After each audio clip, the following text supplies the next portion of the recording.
ने जब देखा कि वज्र लेके आए हैं, समझ गया कि इस वज्र से मेरी मृत्यु निश्चित है। मृत्यु को सन्निकट देखा, ये विशेष बात है, ये ध्यान देने की बात है। मृत्यु के सन्निकट होने पर मृत्यु का भय नहीं व्याप्त होना चाहिए, बल्कि मृत्यु के सन्निकट होने पर भगवदीय स्मरण होना चाहिए, भगवान का स्मरण होना चाहिए, भगवान के रूप का दर्शन होना चाहिए। देखिए, वृत्रासुर राक्षस है, लेकिन जब देखा कि अब मृत्यु निकट आ गई है, तो उस वज्र को लेके जब इंद्र बढ़ रहे थे, तो उस वज्र में उसको भगवान की चतुर्भुज मूर्ति का दर्शन हुआ। कितना चिंतन मजबूत है। ना माना तो छोड़ दो, भगवान की मूर्ति का दर्शन हो रहा है। प्रेम से बोलो। इसीलिए तो संत लोग कहते हैं कि वृत्रासुर असुर नहीं है, उसने जो बात कही है वो तो किसी आचार्य की कही हुई बात है। जो 4 श्लोक में जो प्रार्थना की है, कोई सामान्य बात नहीं है। 4 श्लोकों में भगवान के चरणों में निवेदन करता है, और वो 4 श्लोक इस पूरे प्रसंग का जो महत्वपूर्ण है वो आपको निवेदन करता हूं। ये 4 श्लोक।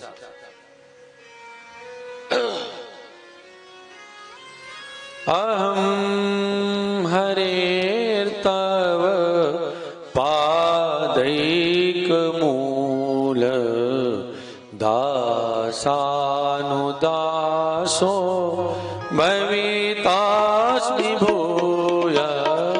अहम हरेत पादैक मूल दासानुदासो भवितास्मि भूय।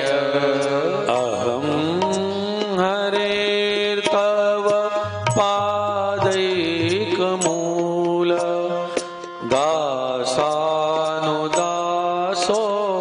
भवितास्मि भूय। अहम हरेर्तव पादैक मूल दासानुदासो भवितास्मि भूय। मन स्मरेता सुपतिर्गुणास्ते पीडितवाक्कर्म करोतु काय। मन स्मरेता सुपतिर्गुणास्ते पीडितवाक्कर्म करोतु काय। 4 श्लोकों में वृत्रासुर ने प्रार्थना करी है। अहम हरे तव पादैक मूल। हे प्रभु, मेरी इतनी क्षमता नहीं है कि मैं सीधे आपका दास बन सकूं, लेकिन ऐसी कृपा करना कि आपके चरणों के जो दास हैं, उन दासों के दासों का दास मैं बनूं। दासानुदासो भवितास्मि भूयः। और हे ठाकुर जी, इसके बाद मनस्मरेता सुपतेर गुणास्ते। ई को कम करो भैया थोड़ा सा। मनस्मरेता सुपतेर गुणास्ते, मन से आपके सुंदर गुणों का स्मरण किया करूं। वो गृणीत वाक्कर्म करो तु काया, वाणी से आपके गुणों को गाऊं और काया से आपकी सेवा किया करूं। अहम हरेर तव पादैक मूल दासानुदासो भवितास्मि भूयः। मनस्मरेता सुपतेर गुणास्ते गृणीत वाक्कर्म करो तु काया। आगे दूसरा श्लोक पढ़ा। न नाक प्रेष्ठम न च पारमेष्ठम न सार्वभौमं न रसाधिपत्यं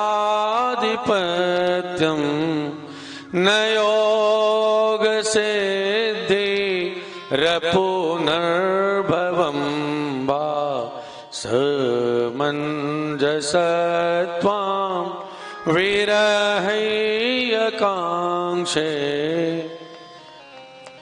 कहता है द्वितीय श्लोक में। पहला श्लोक क्या है?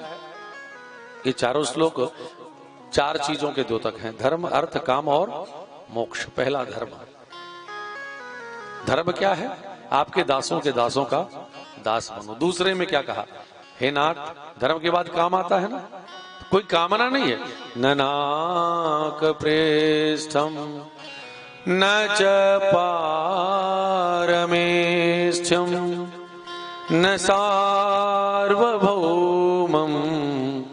न रसाधिपत्यं न योगसिद्धिरपुनर्भवं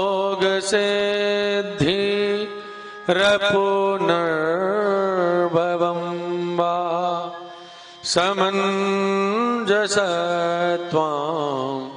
विरहैकांक्षे।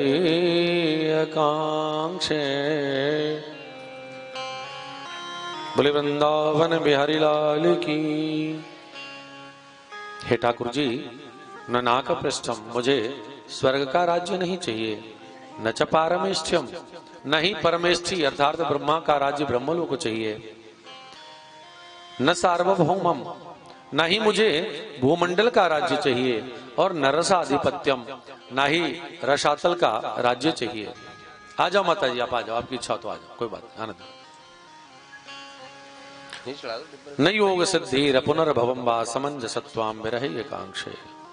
हे ठाकुर जी, ना मैं योग चाहता हूं, न सिद्धि चाहता हूं, और न ही अपुनर्भवम वा, अपुनर्भव होना भी नहीं चाहता हूं। अपुनर्भव होने का अर्थ है जन्म मरण के चक्कर से मुक्त होना। मैं जन्म मरण के चक्कर से भी मुक्त नहीं होना चाहता हूं। समंजसत्वाम विरहैकांक्षे। हे नाथ, मैं तो आपका विरह चाहता हूं। क्या चाहता हूं? विरह। क्योंकि किसी के साथ आप रहते हैं तो कभी कभी उससे खटपट होने का डर रहता है, खटपट हो भी जाती है, लेकिन हमारा प्रिय व्यक्ति कोई हमसे दूर चला जाए तब क्या स्थिति होती है? तो विरह की स्थिति में उसकी प्रीति जो है वो और ज्यादा बढ़ जाती है। इसीलिए कहता है समंजसत्वाम विरहैकांक्षे। हे नाथ, मैं तो आपका विरह चाहता हूं। प्रेम से बोलो, विरह कैसा चाहिए?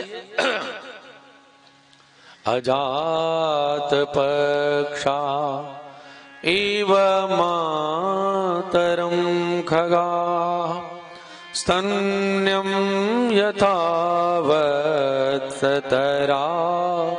क्षुधार्ता प्रियं प्रेवा व्युषितं विषणा मनोरविन्दा क्षते त्वाम। हे नाथ, मैं आपका कैसा विरह चाहता हूं। अजात पक्षा, अजात पक्षा न जात पक्षा, पक्षा पंख। ठाकुर जी, जैसे चिड़िया, छोटा बच्चा चिड़िया का होता है और उसके पंख नहीं निकले रहते हैं, अंडे से निकलता है, अभी पंख नहीं निकले हैं, तो अजात पक्षा, बिना पंख निकला हुआ चिड़िया का बच्चा जब चिड़िया दाना चुगने चली जाती है तो भय के मारे अपनी माँ को स्मरण करता है। कैसे स्मरण करता है? अपनी माँ को याद करता है, मेरी माँ कहाँ चली गई, कब आएगी। अजात पक्षा एवं मातरम खगा, जैसे बिना पंख निकला हुआ चिड़िया का बच्चा अपनी माँ को याद करता है, अपनी माँ के लिए विरहित होता है। हे ठाकुर जी, मैं उसी प्रकार आपके लिए विरहित हूं। फिर चिंतन आया कि ये विरह, ये जो प्रार्थना है, ये जो भगवान को इस प्रकार चाहने का ढंग है, ये तो भय के मारे है। चिड़िया का बच्चा भयभीत हो जाता है ना, तभी तो प्रार्थना करता है, क्यों भाई उड़ सकता नहीं है, माँ चली गई है, तो भय का भजन है। ये भजन कैसा है? भय का। हम लोग भजन कैसा करते हैं? भय नहीं हो तो कोई पूजा पाठ करेगा? कभी नहीं करेगा। भय का भजन है। अजात पक्षा एवं, आवाज ठीक कर दो भैया, अजात पक्षा एवं मातरम खगाह। फिर सोचा कि इस प्रेम में थोड़ा सा बहुत बढ़िया वाली बात नहीं है। चिड़िया आती है तो बच्चे के मुख में केवल दाना डाल देती है। चिड़िया अपने बच्चे को न तो चूमती है, न दुलार करती है, न चाटती है, नहीं करती है ना, केवल मुख में दाना डाल देती है। तो ये प्रेम तो जिस दिन चिड़िया के बच्चे का पंख निकलेगा उसी दिन ये प्रेम क्या हो जाएगा? समाप्त हो जाए। बहुत दिन चलने वाला प्रेम नहीं है। क्या किया जाए? तो कहा ऐसा प्रेम होना चाहिए, थोड़ा आलिंगन भी हो, थोड़ा चूमना चाटना भी हो। तो ऐसा कहा स्तन्यम यथा वत्सतराक्षुधार्ता। कैसे? जैसे गैया का छोटा बछड़ा है, गैया घास चरने चली जाती है तो अपनी मैया को देखता रहता है वो बछड़ा। ज्यों ज्यों शाम होती है उसको भूख लगती है, मैया के लिए विरहित होता है, और जब गैया आती है तो बछड़े को चूमती भी है, चाटती भी है और उसको आलिंगन भी करती है, उसके सिर के ऊपर, शरीर के ऊपर अपनी गर्दन भी रखती है और दूध भी पिलाती है। ये प्रेम थोड़ा बढ़ के हो गया। फिर सोचा कि नहीं नहीं, ये प्रेम भी बहुत दिन चलने वाला। ये तो जिस दिन बछड़ा दाना चुगने चारा खाने लगेगा उसी दिन भैया को भूल जाएगा। ये प्रेम तो कुछ ही दिन का है। तो एक तीसरा उदाहरण दिया, प्रियम प्रियेवा व्योषितम विषणा मनोरविंदाक्ष दिदृक्षते त्वाम्। ठाकुर जी, जैसे प्रिया प्रियतम का प्रेम होता है, पति पत्नी का जो प्रेम होता है, यद्यपि पति पत्नी साथ रहे तो 24 घंटा में कम से कम एक बार तो लड़ाई पक्का है। अनुभवी लोग तो बैठे ही हैं, है ना? होता है। अगर 24 घंटा न दिखे, बब्बा को मैया ना दिखे, तब तुम्हारी मम्मी कहां गई, दिखाई नहीं पड़ रही सुबह से। ये चिंतन करने की, वो प्रेम जो है, ब्याह के प्रथम दिवस प्रेम की जो स्थिति रहती है, आजीवन पति पत्नी का प्रेम उसी प्रकार बना रहता, उसमें कोई कमी नहीं आती। प्रियम प्रियेव विशतम विषणा मनोरविंदाक्ष दिदृक्षते त्वाम्। महाराज, जीवन तो तब कठिन होता है जब आधी यात्रा में या तो पति चला जाए या पत्नी। एक दिन मैं एक कहानी पढ़ रहा था, किसी ने बड़ा मर्मस्पर्शी लिखा हुआ था कि पत्नी मरने के पहले एक पत्र लिखती है पति को, और अपने बच्चों से कह गई थी कि मेरे मरने के बाद ये अपने पिता को दे देना। तो वो निकाला और पत्र पढ़ता है, तो उसमें पत्नी ने लिखा, देखो अब तो मैं जा रही हूं, आज के बाद अपनी दवा खुद उठा करके खाना, चिल्लाना नहीं बच्चों पे। आज के बाद जो तुम्हें रूखा सूखा मिल जाए उसको चुपचाप खा लेना, थाली मत फेंक देना, क्योंकि बच्चे हैं, भोजन करा देंगे यही बहुत है। अपना टार्च, अपनी छड़ी अपने बिस्तर के पास रख करके सोना, क्योंकि चिल्लाओगे तो कौन देगा तुम्हें। और कभी मेरी याद आए तो रोना नहीं। कहने का मतलब कि संसार का जो ये प्रेम है, देखिए है तो सांसारिक, वासनात्मक भी है, लेकिन वस्तुतः ये अंतर हृदय के संबंध हैं। ये संबंध कैसे हैं? अंतर हृदय के संबंध है। और मुझे लगता है कि चाहे कितना भी झगड़ा होता हो, एक क्षण ऐसा होता है जब पति पत्नी को देखे बिना उसको एक बार याद तो आती है। तो कहता है, प्रियम प्रियेवा व्योषितम विषणा मनोरविंदाक्ष दिदृक्षते त्वाम्। प्रभु जिस प्रकार प्रिया प्रियतम को निहारता है, हे ठाकुर उसी प्रकार मैं आपको निहारूं। उदाहरण तो सांसारिक है, लेकिन संसार का जो प्रिया का प्रियतम के प्रति भाव है देखने का, हे नाथ उस तरह मैं आपको देखूं। उस तरह किसको देखूं? आपको देखूं। तो ये 3 उदाहरण दिए। अजात पक्षा इव मातरम खगाः स्तन्यम यथा वत्सतराक्षुधार्ता प्रियम प्रियेव विशुतम विषणा मनोरविंदाक्ष दिदृक्षते त्वाम्। हे नाथ, जिस प्रकार बिना पंख निकला हुआ चिड़िया का बच्चा दाना चुगने गई हुई चिड़िया के लिए विरहातुर होता है, जिस प्रकार घास चरने गई हुई गैया के लिए उसका बछड़ा विरहातुर होता है, और जिस प्रकार पति के लिए पत्नी विरहातुर होती है, हे ठाकुर मनोरविंदाक्ष दिदृक्षते त्वाम्। हे अरविंदाक्ष, हे कमल नयन, मैं उसी प्रकार आपके लिए विरहातुर होता रहूं। हे नाथ, धर्म अर्थ ये काम है। काम क्या है? काम जीवन में बुरा नहीं है, लेकिन वो काम ठाकुर से जुड़ जाए। कामना बुरी नहीं है, लेकिन कामना तो ये हो, हे नाथ मैं आपको देखूं। और चतुर्थ श्लोक, जिसको तो मोक्ष कहते हैं, चतुर्थ श्लोक मोक्ष का द्योतक है। मोक्ष का मतलब कि वस्तुओं के रहते हुए, चीजों के रहते हुए उसमें हमारी आसक्ति न हो। इसी बात को तो पद्म पुराण के अंतर्गत गोकर्ण जी का कथन आया श्री आत्मदेव जी के प्रति कि देहे स्थिमांस रुधिरे भीमतिम त्यजत्वम जाया सुतादिषु सदा ममतां विमुञ्च पश्यानिशं जगदिदं क्षणभङ्गनिष्ठं वैराग्यरागरसिको भवभक्तिनिष्ठः। क्या कहा? देहे स्थिमांस रुधिरे विमतिम त्यजत्वम जाया सुतादिस सदा ममताम विमुञ्च।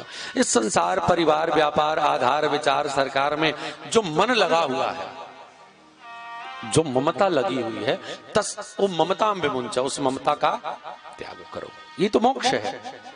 इस परिवार, समाज, घर में रह करके और इसके मोह से दूर रहना, यही मोक्ष है। मोक्ष का मतलब कि कोई विशेष लोक में नहीं जाने वाले, इसमें रहते हुए, जैसे पुरैन का पत्ता है, उसमें जल रुकता है, वो जल में ही होता है, लेकिन जल उसमें ठहरता नहीं है। उस प्रकार है, निष्प्रय होना चाहिए।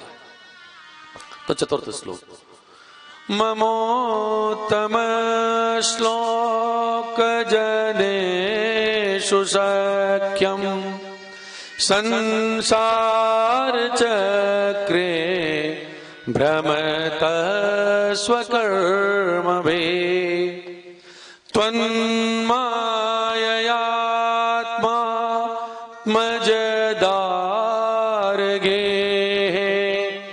श्वासक्त चेत शननाथ भूयात्। हे नाथ, ममोत्तम श्लोक जनेषु सख्यम, इतनी कृपा करना। देखिए, यही जीवन में मांगना है, यही सत्संग का लक्ष्य है। क्या? ममोत्तम श्लोक जनेषु सख्यम। हे नाथ, मुझे चाहे जैसा भी जन्म देना। इसकी दूसरी पंक्ति से बात स्पष्ट होगी। दूसरी पंक्ति है, संसार चक्रे भ्रमत स्वकर्म भी।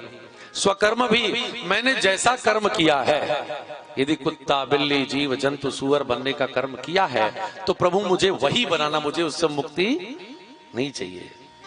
संसार चक्रे भ्रमत स्वकर्म भी, संसार के चक्र में जैसा कर्म किया उसी के अनुसार भ्रमण करूं, मुझे उससे मुक्ति नहीं चाहिए। लेकिन मैं जो भी बनूं नाथ, ममोत्तम श्लोक जनेषु सख्यम, मेरा अच्छे लोगों से, सत्संगियों से साथ हो।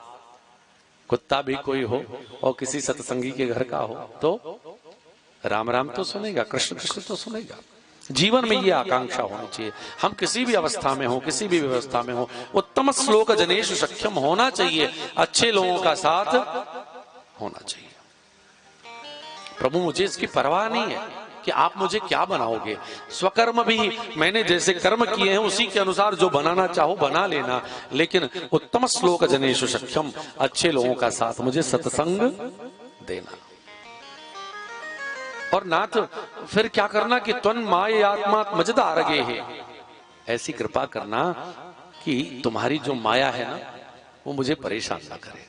आत्मजदारगे है, पुत्र पत्नी परिवार में जो मेरा मन लगा हुआ है, स्वासक्त चित्तस्य ननाथ भूयात्, मेरा चित्त पत्नी परिवार पुत्र में आसक्त न हो, ऐसी कृपा करना। प्रेम से बोलो। यहां कहीं तो ये नहीं कहा कि मैं परिवार छोड़ दूं, व्यापार छोड़ दूं, ये तो कहा नहीं। इसमें रहते हुए, इस परिवार समाज में रहते हुए जीवन जीने की जो विधि है, वो ये 4 श्लोकों में वर्णित की है। इस प्रकार यदि हम अनुगमन करें, जीवन जिए, तो ठाकुर हमारे दरवाजे पर खड़े दिखाई पड़े। किस दिन आकर के वो हमारी मटकी फोड़ के भाग जाएगा, किसी दिन हमारे घर में से भोग चुरा के खा लेगा, लेकिन हमारे हृदय में इतना प्रेम होना चाहिए। किसी दिन आकर के छीके पर लटकी हुई माखन की मटकी को फोड़ के सब दूध दही बहा देगा, माखन बहा देगा। लेकिन कब जब प्रेम हो। तो ये 4 श्लोकों में वृत्रासुर ने प्रार्थना की। भगवान का